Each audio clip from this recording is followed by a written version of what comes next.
So guys, for the first step, you're going to head over to search and type in Notepad. Click on it.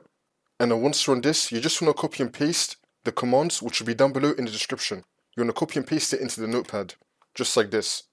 And then once you have this in the Notepad, you want to click on File, Save. We're just going to save it to our desktop. And then click on Save again. We can now close out of this. Make sure that you now have the Notepad saved to our desktop with the commands in it. And now for the second step, you're going to head over to search again and type in Reset this PC. Click on it.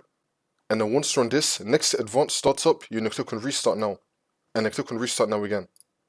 Wait for this to load, which will now take us to this screen. Now once you're on this, you're going to click on Troubleshoot, Advanced Options, and then Startup Settings. If you do not see Startup Settings, you're going to click on CM Recovery Options.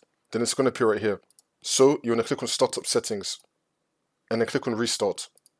And then once you're on this, we're going to enable safe mode with networking. So you're going to click on either 5 or F5 on your keyboard. So click on 5 or F5. Wait for this to load.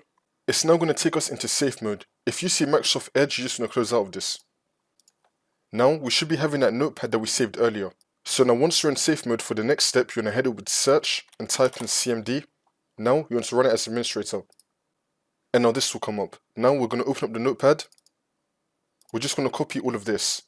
So copy all of this at once, and then you want to right click on it, copy, and then come to CMD, and then do Ctrl V on your keyboard to paste it. Ctrl V to paste it, and now this will start running. Wait for this to load, and then once that's been done, for the last step, you just want to restart your computer, and then the problem should be fixed.